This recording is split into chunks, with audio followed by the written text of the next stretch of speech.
Bienvenue à ce tutoriel S1 pour la région de Québec-Chaudière-Appalaches du RSEQ.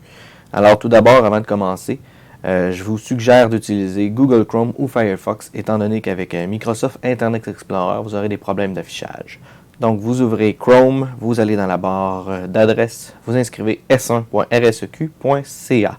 Vous allez arriver sur une page et sur cette page, vous allez avoir cette petite fenêtre de connexion dans laquelle vous allez pouvoir entrer les informations qu'on va vous avoir transmis, tout simplement.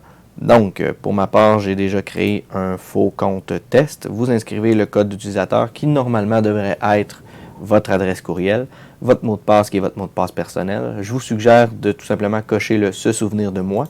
Ainsi, la prochaine fois, vous allez déjà être connecté. Ce sera donc plus simple pour vous d'arriver directement sur le site. Une fois rendu, vous allez arriver dans une page qui est l'institution avec le code de votre institution. Normalement, c'est un code à 3 ou 4 lettres. C'est le code avec lequel nous, on fonctionne au sein du RSEQ. Vous allez voir, vous pouvez choisir les années. Donc, pour vos archives, c'est toujours intéressant d'aller chercher vos archives à ce niveau-là.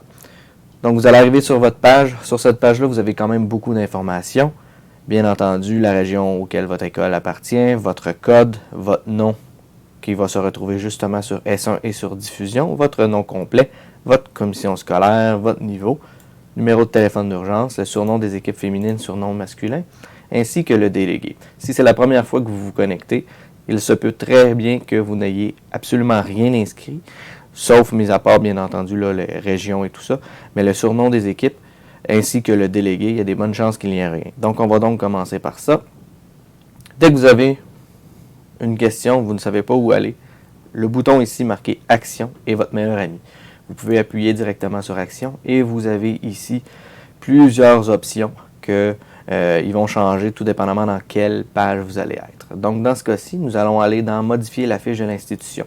Normalement, vous allez le faire uniquement qu'à une seule reprise là, et puis vous allez pouvoir inscrire les informations que vous avez besoin. La plupart sont déjà inscrits par nous. Donc, surnom des équipes féminines et surnom des équipes masculines. Donc, exemple, là dans ce cas-ci, j'ai mis QCA, mais ça pourrait être les Phoenix, les Félins ou peu importe. Sinon, numéro de téléphone d'urgence, c'est toujours bon de l'inscrire.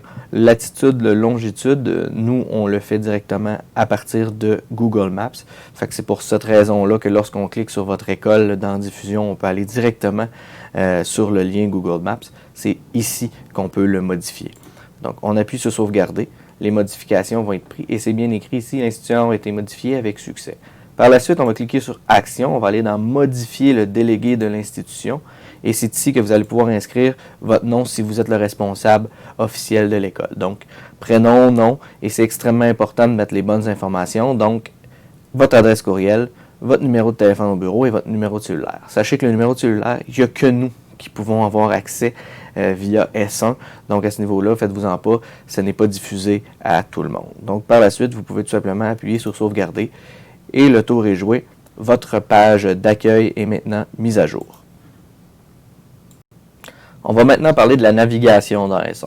Il faut savoir que S1 fonctionne par onglet et non par page. Et c'est extrêmement important de le savoir. Comme on peut le voir ici, on a un onglet qui s'appelle Institution QCA. Si je clique sur n'importe quel lien sur cette page, comme par exemple la liste des étudiants athlètes, vous voyez, il est apparu un deuxième onglet.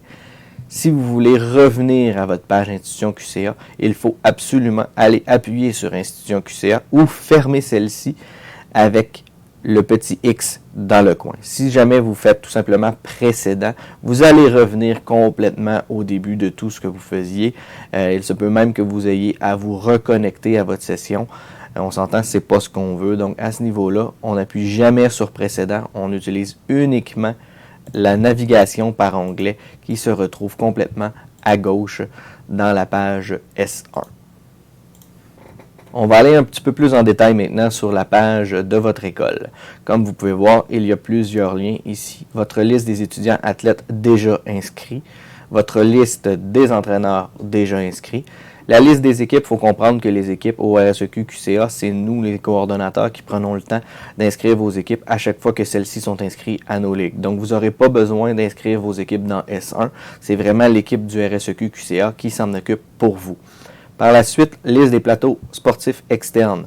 Qu'est-ce qu'un plateau sportif externe? Je vais donner un exemple concret. Vous jouez par exemple au hockey et votre aréna ne se situe pas directement à votre école. Donc à ce niveau-là, nous, pour que tout le monde puisse se retrouver facilement, on ajoute un plateau externe à votre école. Donc si vous en avez, ils vont se retrouver dans cette liste. Vous avez par la suite le calendrier de vos matchs. On va le voir plus en détail tout à l'heure. Par la suite, il y a les fichiers de chargement de données. On va le voir aussi tout à l'heure un peu plus en détail. Celui dans forme, on ne l'utilisera tout simplement pas. La liste des enseignants et la liste des classes, c'est beaucoup plus pour le secteur primaire que pour le secteur secondaire. Donc à ce niveau-là, nous, on n'en parlera pas aujourd'hui. On continue donc avec votre page d'institution. Comme que je vous l'ai mentionné tout à l'heure, si jamais vous cherchez quelque chose que vous ne savez pas comment faire, en fait, je vous suggère fortement d'aller directement dans le bouton Action qui se retrouve en haut à droite de votre page d'institution. En cliquant sur le bouton Action, vous allez voir plusieurs options s'offrent à vous. C'est avec ces options-là, dans la plupart du temps, que vous allez être capable de faire ce que vous vouliez faire. Donc, à ce niveau-là, vous allez pouvoir créer un délégué adjoint. Qu'est-ce qu'un délégué adjoint? Par exemple, si vous êtes le responsable des sports multisports de votre école, mais que vous avez un responsable de basket, un responsable de futsal, un responsable de badminton, c'est par là que vous allez pouvoir l'inscrire sans problème. Les responsables de plateau, un responsable de plateau, en fait, c'est si jamais le soir, vous avez un responsable qui, lui, a le travail de rentrer les résultats, rentrer les feuilles de match la fin de semaine ou les soirs de match. En fait, vous allez pouvoir créer un responsable de plateau. Cette personne-là, ça va lui donner uniquement accès à rentrer les résultats. Chargement de données, on va le voir tout à l'heure. La liste des utilisateurs, en fait, c'est tous les utilisateurs que vous allez créer dans votre école, comme par exemple tous vos entraîneurs, vos délégués ou quoi que ce soit. Vous allez pouvoir passer par là. Vous allez pouvoir les supprimer. Vous allez pouvoir mettre votre liste à jour tout simplement en allant là. Tableau de bord, on en parle tout à l'heure. Le rapport de production, c'est pour avoir tous les noms de chacune de vos équipes, vos étudiants, vos entraîneurs et tout ça. Vous allez être capable d'avoir tout à ce niveau-là. On l'a vu tout à l'heure, modifier la fiche d'institution. Par la suite, modifier le délégué. On l'a déjà fait, on ne le refera pas. Par la suite, inscrire une équipe à une ligue. Comme je vous ai dit, vous n'aurez pas besoin de le faire. L'équipe du RSEQ QCA le fait pour vous. Inscrire plusieurs équipes à une ligue, ça revient au même. Et c'est ici, par la suite, qu'on va arriver à ajouter un étudiant athlète, ajouter un entraîneur, ajouter un enseignant. On n'aura pas besoin de toucher avec ça, ni créer une classe. Donc, c'est vraiment ici qu'on va aller voir tout à l'heure pour ajouter des étudiants athlètes et vos entraîneurs. Nous allons maintenant entrer dans le vif du sujet. Nous allons vous montrer comment inscrire des étudiants athlètes à votre établissement. Pour ce faire, il existe plusieurs façons de faire. On va commencer avec la façon la plus simple, à mon avis. Vous allez directement sur le bouton Action. Vous allez dans Ajouter un étudiant athlète. Une nouvelle fenêtre va vous apparaître et on vous demande le code permanent de l'étudiant.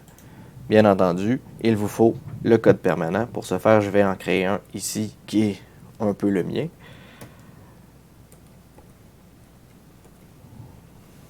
On fait continuer. Il va vous apparaître par la suite dans la même fenêtre l'institution, le code permanent.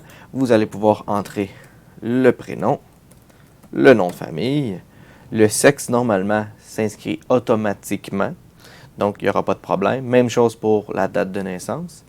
Pas besoin pour les étudiants athlètes de mettre le téléphone et le courriel. Et si vous voulez sauver une étape, vous pouvez ajouter directement à votre équipe si votre équipe est inscrite. Dans ce cas-ci, il n'y a pas d'équipe. Mon but est de le mettre directement dans ma liste, donc je vais faire sauvegarder. Et voilà, mon premier athlète a été ajouté à ma liste. On va aller vérifier. Je vais cliquer ici sur liste des étudiants athlètes. Et comme on peut voir, il y a un athlète maintenant d'ajouter directement dans ma liste d'étudiants athlètes.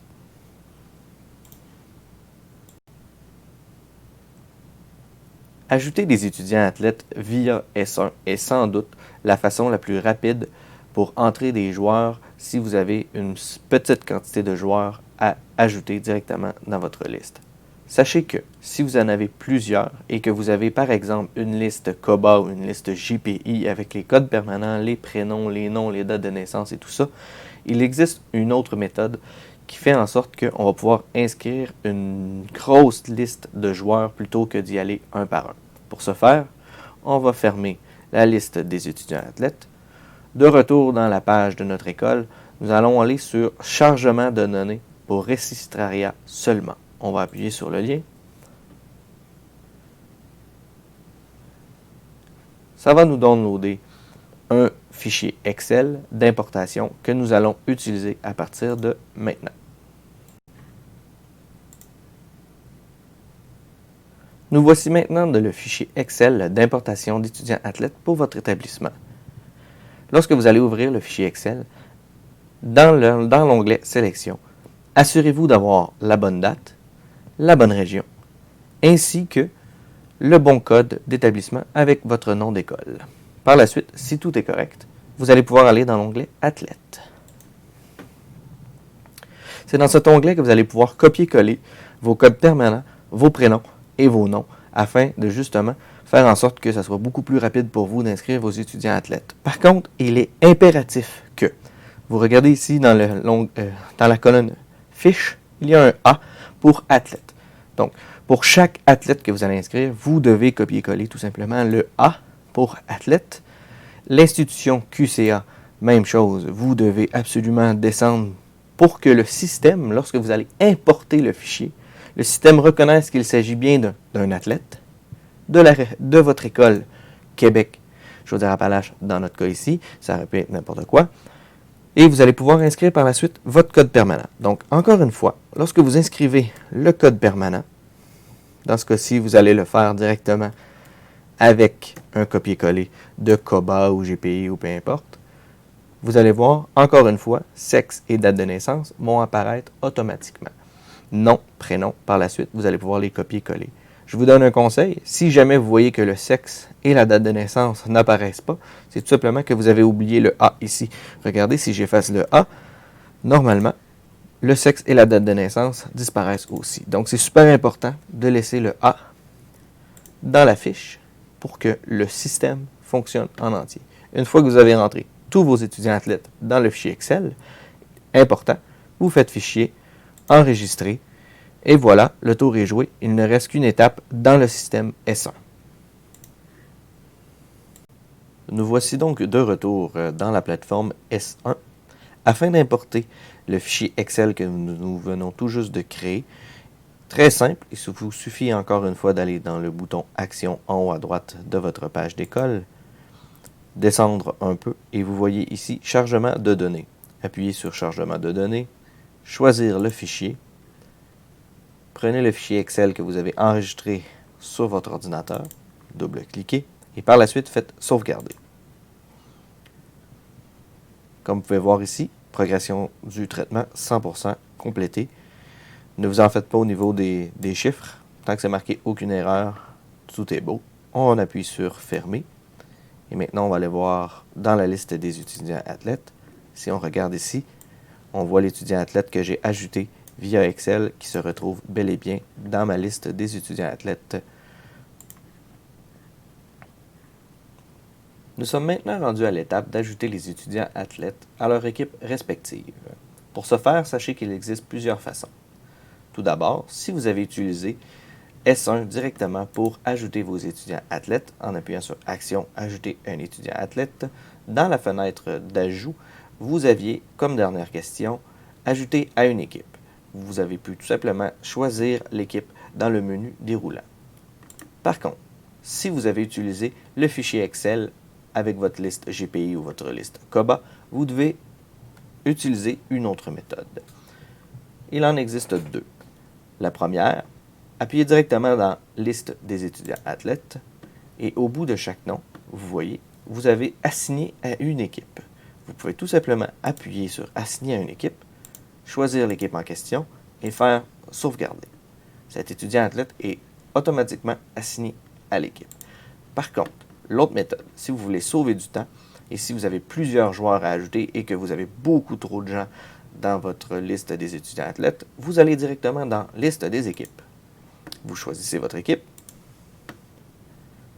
On voit ici, j'ai ajouté cet athlète-là tout à l'heure. Vous arrivez dans la liste des athlètes, vous faites Action, Sélection des athlètes. Vous voyez, actuellement, il y a deux tableaux, le résultat du filtre et les joueurs de l'équipe. Nous avons un joueur dans cette équipe. Et dans les filtres maintenant, vous avez athlète d'âge admissible seulement. Comme vous pouvez voir, vous ne pouvez pas le décocher. Ainsi, si vous ne voyez pas votre athlète dans la liste du résultat du filtre, c'est tout simplement qu'il n'est pas admissible en fonction de son âge. Le deuxième filtre, athlète ayant déjà joué au foot-golf seulement. Si jamais le joueur n'a jamais joué, tout simplement, vous allez devoir le décocher. Par la suite, inclure les athlètes du sexe opposé. En fait, si jamais vous êtes dans un sport comme par exemple le basketball féminin, si vous voulez inclure les athlètes du sexe opposé, vous ne pourrez pas le faire parce qu'on va vous bloquer lorsque vous allez essayer de sauvegarder. Par contre, dans la plupart des sports, vous allez pouvoir tout simplement le cocher et vous allez voir tout simplement les filles avec les garçons pour faire des ligues mixtes sans problème. Donc ici, on a le résultat du filtre. Lorsque je mets mon curseur sur le nom, vous voyez apparaître une petite flèche ici qui envoie vers les joueurs de l'équipe. Vous avez tout simplement à cliquer sur cette petite flèche et comme vous pouvez voir, le joueur s'est ajouté directement à l'équipe. Une fois terminé, vous cliquez sur sauvegarder et comme vous pouvez voir, vos étudiants athlètes sont maintenant ajoutés à votre équipe. Maintenant, on vous demande d'ajouter les informations additionnelles comme par exemple les positions, les numéros de chacun de vos athlètes.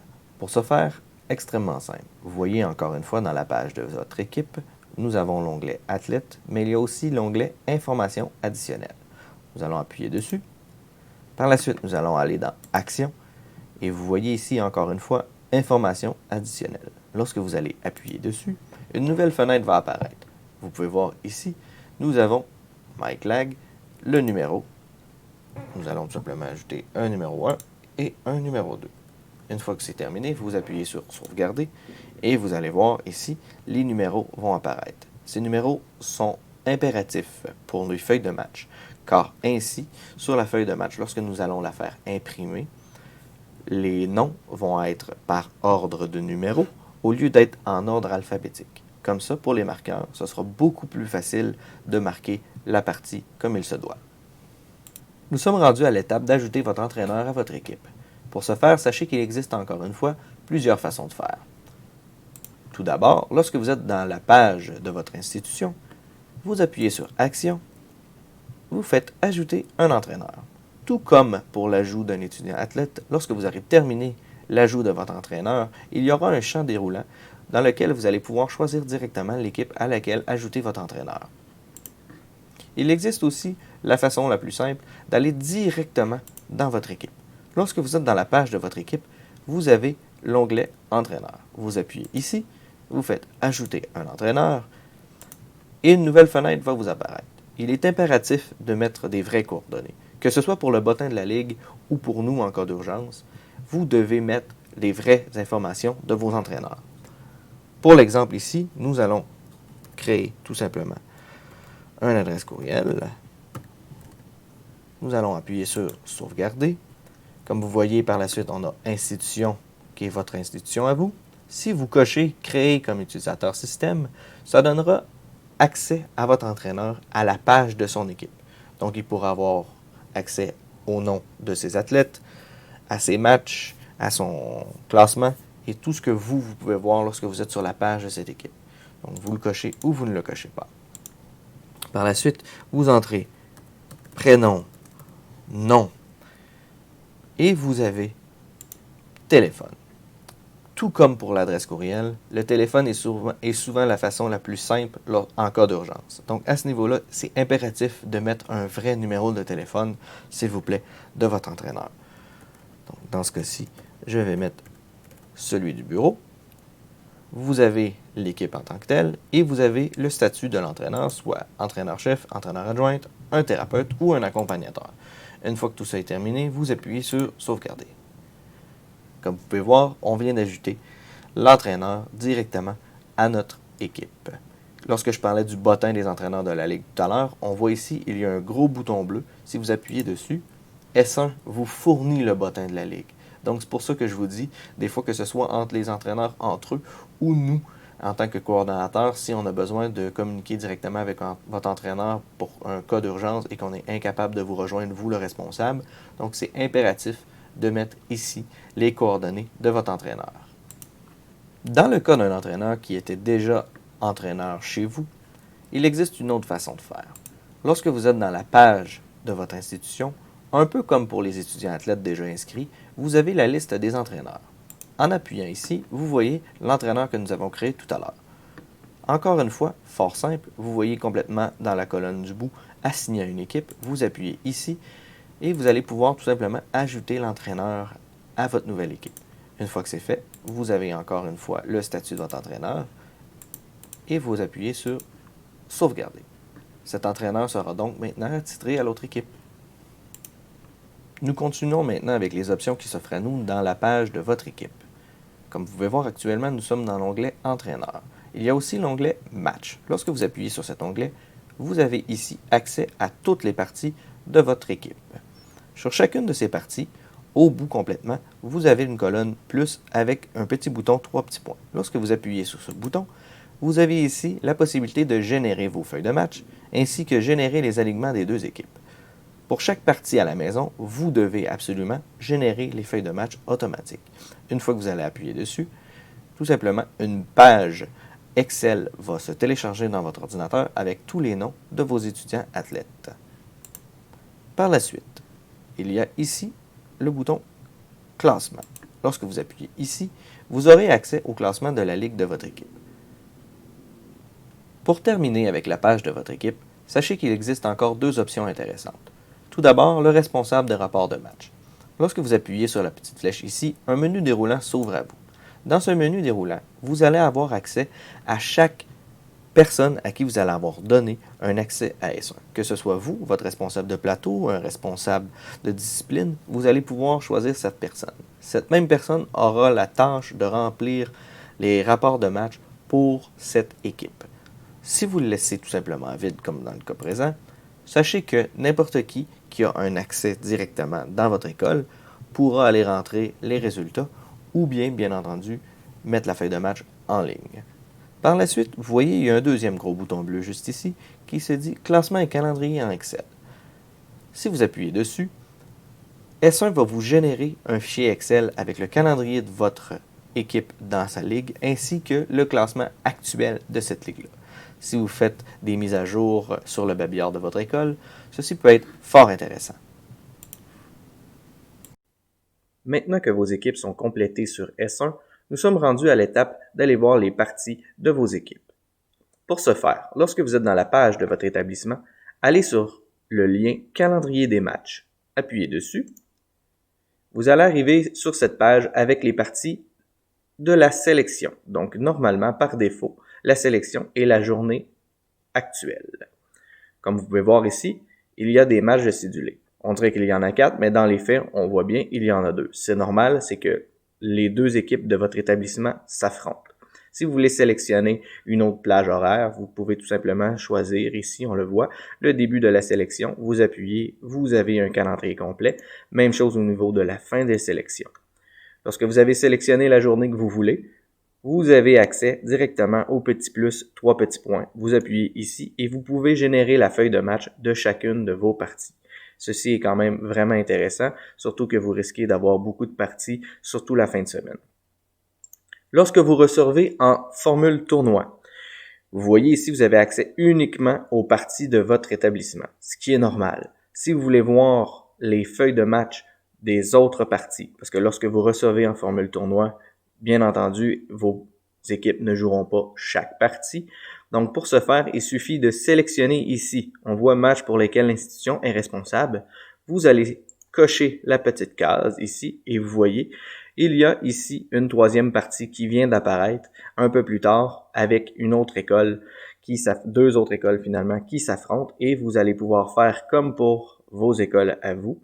Vous appuyez sur le 3 petits points, générer la feuille de match.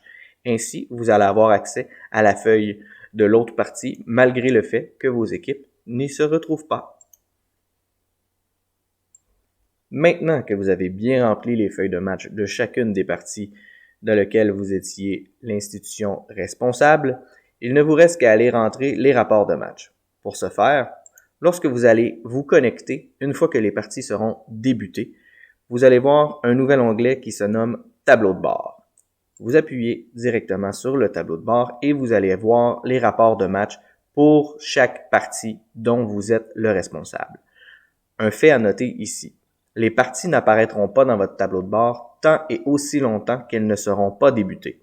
Par exemple, si la partie est à 8 heures le matin, automatiquement, à 8h01, la partie s'affichera dans votre tableau de bord. Par contre, en formule tournoi, si vous avez des parties à 8h30 ou à 9h, ben ces parties-là ne s'afficheront pas tant et aussi longtemps que l'heure ne sera pas arrivée.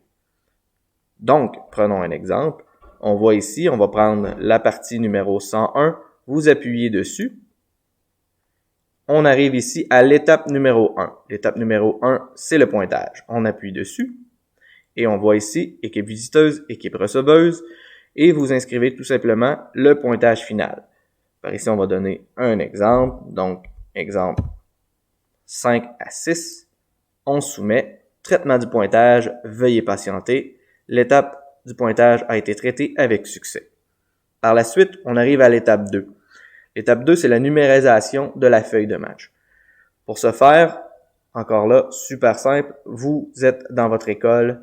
S'il vous plaît, faites un scan de votre feuille de match. C'est beaucoup plus lisible, on va dire ça comme ça, que la plupart des photos que l'on reçoit. Donc à ce niveau-là, une fois que c'est fait, vous appuyez sur numérisation de la feuille de match, numériser un document, une nouvelle fenêtre va apparaître, titre de document, vous faites la feuille de pointage, suivant, vous allez cliquer sur choisir le fichier, vous allez choisir le fichier dans votre ordinateur et faire télécharger la numérisation. Une fois que c'est terminé, le tour est joué, vous avez bel et bien entré le rapport de match de cette partie. Il vous reste à faire la même chose pour toutes les autres. C'est ce qui termine cette formation sur la plateforme S1. J'espère que cette formation aura répondu à toutes vos questions. D'ici là, si vous avez besoin de soutien technique, n'hésitez surtout pas à nous téléphoner directement au bureau.